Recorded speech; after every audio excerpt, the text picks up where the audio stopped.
Hello friends, welcome to JRF NET and PhD.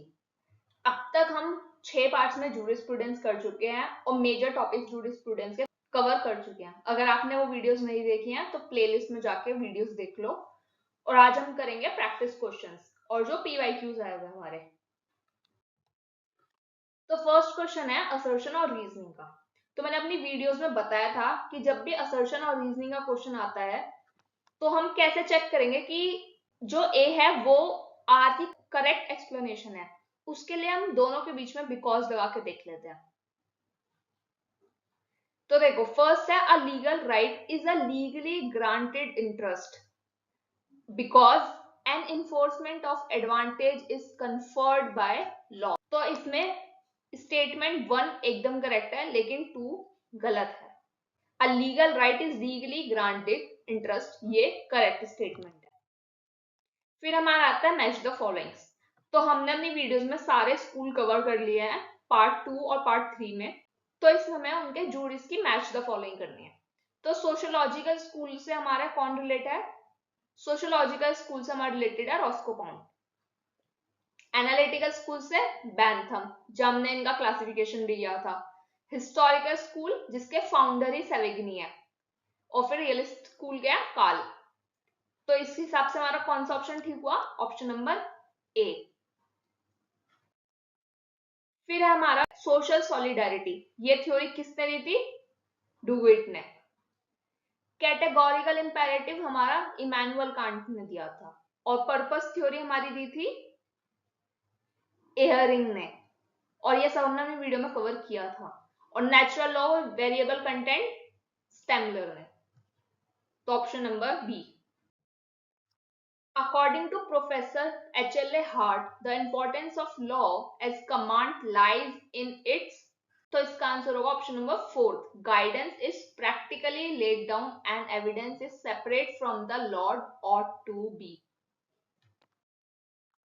फिर हमारा आता है मैच द फॉलोइंग। वैसे भी यूजीसी नेट का आजकल फेवरेट हो चुका है मैच द फॉलोइंग्स। और 4-5 ऑप्शन दे देंगे, फिर उसमें से 1 2 3 होगा, 2 3 4 होगा। ये तो फेवरेट कॉन्सेप्ट है। नेक्स्ट क्वेश्चन है हमारा द ग्रोथ ऑफ लॉ। इसके ऑथर है कार्डोजो। तो देखो, फर्स्ट का थर्ड किस में, तो ऑब्वियसली अगर हमें इसमें से एक भी आता तो हम इसका आंसर बहुत इजीली लगा सकते हैं।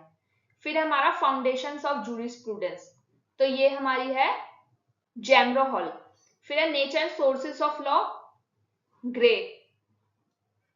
Taking right seriously, Dworkin. Which of the followings are the main theories of legal rights. ये हमने करा था जब हमने राइट्स एंड ड्यूटीज की बात की थी कि लीगल राइट्स की 2 थ्योरी है। उसमें हमारी एक है इंटरेस्ट थ्योरी और दूसरी है विल थ्योरी। होफिल्ड, इससे एक क्वेश्चन आता ही आता है, होफिल्ड थ्योरी ऑफ जूरल कोरिलेटिव्स। तो यहाँ पे ध्यान रखना है, इन्होंने कोरिलेटिव्स पूछा, अपोजिट्स नहीं पूछा है। तो कोरिलेटिव्स के लिए मैंने क्या बताया था? राइट का कोरिलेटिव क्या है? ड्यूटी। लिबर्टी का कोरिलेटिव कौन है? No right. राइट की जगह होफिल्ड ने क्या वर्ड यूज करा है? क्लेम। सैलमन ने राइट वर्ड यूज किया था। तो देखो, क्लेम यहां बोला कोरिलेटिव, तो क्लेम का क्या हो गया? ड्यूटी। लिबर्टी का क्या हो गया? No claim. फिर हमने किया था यहाँ पे पावर, और यहां हमने किया था इम्यूनिटी। तो पावर का कोरिलेटिव कौन था हमारा? लिबर्टी। और इम्यूनिटी का था डिसेबिलिटी। इम्यूनिटी, डिसेबिलिटी और इसका power, option 2। Which one of the following is not a theory related to corporate personality. ये उस वाली वीडियो में डिस्कस किया था, हमने लीगल पर्सनैलिटीज की थी और मैंने बताया था कि ऐसा ही क्वेश्चन आता है इसमें से। तो इसमें से कौन सी थ्योरी पर्सनैलिटी की थ्योरी नहीं है? फिक्शन थ्योरी ये हमने पढ़ी थी, रियलिस्टिक थ्योरी भी की थी, पर्पस थ्योरी भी की थी, लेकिन हमने कोई फंक्शनल थ्योरी नहीं की थी। फिर आता है पोजेशन और ओनरशिप से question. X a servant find a bag at the basement of the shop. He hands it over to Y, the owner of the shop, who asks him to place it in the almirah. Now the bag is in the possession of. तो अब bag किसके possession में? देखो, ऐसे servant है जिसको shop के basement में बैग मिलता है और वो उसे वाई को हैंड ओवर कर देता है जो कि शॉप का ओनर है। और y x को बोलता है कि इसको ना तुम अलमारी में रख दो। तो यहाँ पे बोला है कि अब पोजेशन किसके पास होगा बैग का, तो यहाँ पे जो पोजेशन होगा ये होगा y के पास, क्योंकि यहाँ पे हमारा कॉर्पस और एनिमस दोनों पोजेशन आ, मतलब फिजिकल एक्चुअल पोजेशन और मेंटल इंटेंशनली जो पोजेशन है, दोनों पोजेशन आ गए।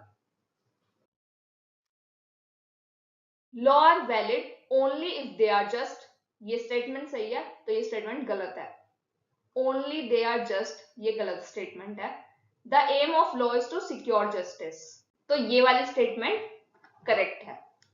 तो इसका आंसर क्या हो जाएगा हमारा fourth. Law does not have to be just to be valid, और जो इसकी वैलिडिटी है वो हमारी डिपेंड करती है सोर्सेस क्या है और प्रोसीजर क्या है।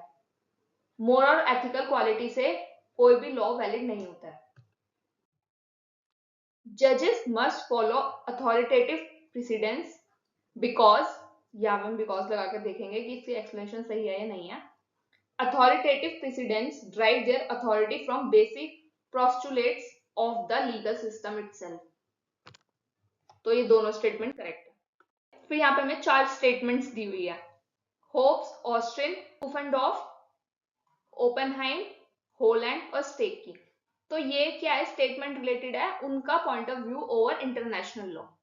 ठीक है, तो ये बोलता है properly so called in command of sovereign and enforced by a superior political authority and hence deny legal character of international law।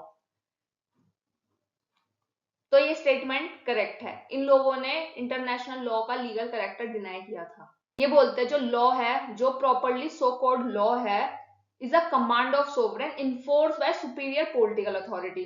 तो ये बोलते हैं जो इंटरनेशनल लॉ है हमारा, वो लैक करता है सुप्रीम सोवरेन, और ये इसीलिए प्रॉपर लॉ नहीं मानता इंटरनेशनल लॉ को। फिर हमारा आता है ओपेनहाइम। ओपेनहाइम बोलता है international law is a vanishing point of jurisprudence. तो ये ओपेनहाइम ने नहीं बोला था, ये लाइन होलैंड की थी। फिर Holland subscribes to the view that international law is really law. तो नहीं, उसने बोला था वैनिशिंग पॉइंट ऑफ जूरिस्प्रूडेंस। फिर है स्टेक का has express the view that international law is a weak law. तो ये करेक्ट है, तो इसमें ए और डी करेक्ट ऑप्शन है। Which one of the following juries used the two expression formal and material in defining the term jurisprudence? तो ये हमारा क्या था, होलैंड ने डिवीजन की थी सोर्सेस ऑफ लॉ की फॉर्मल और मटेरियल में, वो हमारी की थी सेलमंड ने। लेकिन जो एक्सप्रेशन था फॉर्मल और मटेरियल जब डिफाइन करते हुए जूरिस्प्रूडेंस को, वो होलैंड ने किया था, फॉर्मल साइंस ऑफ लॉ। तो ये होलैंड ने बोला था। Positive law is made by sovereign and positive morality, not by it. Positive law is made by sovereign and positive morality by God. Positive law is made by sovereign and positive morality by the consent of people. अब इन तीनों में से बताना है कि कौन सी statement ठीक है, या तीनों ठीक है या एक ठीक है। तो देखो जो पॉजिटिव स्कूल है वो बोलता है positive law is made by sovereign and back by sanction, not by morality. तो ये ठीक है। तो अगर ये ठीक है तो ये अपने आप ही गलत हो जाएगी स्टेटमेंट। फिर है positive law is made by sovereign, positive morality by the consent of people. तो इसमें बी ऑप्शन ठीक होना चाहिए। फिर आ गई बुक्स और ऑथर। हमने पढ़ी थी सबसे पहले एच.एल.ए. हार्ट की बुक। एच.एल.ए. हार्ट की बुक कौन सी थी, कॉन्सेप्ट ऑफ लॉ। अब देखो डी का सेकंड इसमें है और इसमें है, तो मतलब ये दोनों ऑप्शन तो गलत ही हुए। फिर हमने पढ़ा था हॉलैंड की बुक थी एलिमेंट्स ऑफ जूरिस्प्रूडेंस।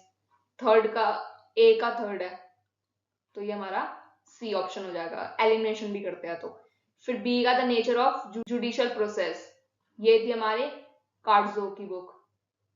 फिर है हमारी फ्राइडमैन की बुक, तो ये ऑप्शन सी, तो option C is the correct answer. फिर आता है हमारा नॉर्मेटिव ऑर्डर। तो नॉर्मेटिव ऑर्डर हमारे थे कैल्सन के, ए का थर्ड ए की में। फिर है हमारा थ्योरी ऑफ जस्टिस थी रॉल्स की। Natural law with variable content, ये था हमारा एयरिंग का। और सोशल यूटिलिटेरिज्म, ये था हमारा स्टेमलर का। Which theory of punishment is based on humanistic principle that even an offender commits a crime he does not cease to be a human being? तो ये कौन सी थ्योरी पे बेस्ड था? तो देखो ये बेस्ड था प्रिवेंटिव थ्योरी पे। प्रिवेंटिव थ्योरी हमारी क्या बोलती है कि आपको फ्यूचर में प्रिवेंट करना है क्राइम, फ्यूचर क्राइम रोकने आपको, मतलब ऑफेंडर को प्रिवेंट करना आगे क्राइम करने से। ये इस थ्योरी पे बेस्ड है। फिर हमारा मैच द फॉलोइंग आ गया privilege, duty, power, absolute duty से। तो देखो प्रिविलेज, इसका ऑप्शन है B, privilege freedom from claim of another. Duty का मतलब है give content to claim of a person. Power हो गया हमारा ability of a person to change legal relationship, और ये जो एब्सोल्यूट ड्यूटी था ये ऑस्टिन का था। Australian theory of law does not properly explain constitutional law, customary law, and judicial precedents. Constitutional law, customary law, and judicial precedents do not share the same pedigree as statutory law. तो ये statement दोनों ही ठीक है और ये इसी की correct explanation है। Australian theory of law does not properly explain constitutional law, customary law, judicial precedents because constitutional law, customary law, and judicial precedents do not share the same pedigree as statutory law. Custom to have the force of law must be immemorial. Custom represent common consciousness of the people. तो देखो statement तो ये दोनों ही ठीक है, लेकिन custom to have the force of law must be immemorial because custom represent common consciousness of the people. तो ये इसकी करेक्ट एक्सप्लेनेशन नहीं है। पोजेशन थ्रू एन एजेंट और servant is an example of. तो हमने पोजेशन में सब टाइप कवर किए थे, तो इसका आंसर होगा मीडिएट पोजेशन। तो मीडिएट पोजेशन कौन सा पोजेशन होता है? तो देखो मीडिएट पोजेशन का क्या मतलब होता है, जब एक पर्सन पोजेस करता है, एक्चुअल पोजेशन उसके पास होता है बिकॉज ऑफ समवन एल्स, मतलब जो इंटेंशन टू पोजेस है और जो लीगल राइट है वो समवन एल्स पे ही रहेगा, मतलब वो मेन पोजेसर पे रहेगा, लेकिन जो एक्चुअल पोजेशन है वो किसी और के पास आ जाता है। जैसे कि ये है एन एजेंट और सर्वेंट, जब पोजेशन एजेंट और सर्वेंट के थ्रू होता है तो वो होता है मीडिएट पोजेशन। या इसमें घर का भी ले सकते हैं कि मान लो आपने एक टीनेंट को दिया अपना घर रहने के लिए, तो यहां पे भी ये मीडिएट पोजेशन हो जाएगा। The concept of law, rule of law contains three principles. These three principle is an organized form where propounded by, तो ये किसने propound किया था? ये हमने पहले भी अपने वीडियोस में किया हुआ है, डाइसी ने। Who among the following stated that postmodernism is a notoriously ambiguous concept? तो ये किसने बोला था? ये हमारा बोला था लॉयड ने। Ownership as a right over a determined thing, definite in the point of user, unrestricted in the point of disposition and unlimited in the point of duration. तो ये ऑस्टिन की स्टेटमेंट है और हम पहले भी बहुत बार कर चुके हैं। फिर match the following, custom, postmaster. तो देखो जूरल रिलेशन हमारे किसने देते? होफिल्ड ने, ये सबको पता है और हम बहुत बार कवर कर चुके हैं। तो डी का सेकंड में ही है सिर्फ। फिर हमारा कस्टम, तो कस्टम हमारा क्या है? हिस्टोरिकल स्कूल से रिलेटेड। फिर है हमारा पोस्ट मास्टर जर्नल, ये है कॉर्पोरेशन सोल, और एरिस्टोटल का है distributive justice. So that's all for the video. और अगर प्रैक्टिस क्वेश्चन चाहिए तो do right in the comment section. Thanks for watching.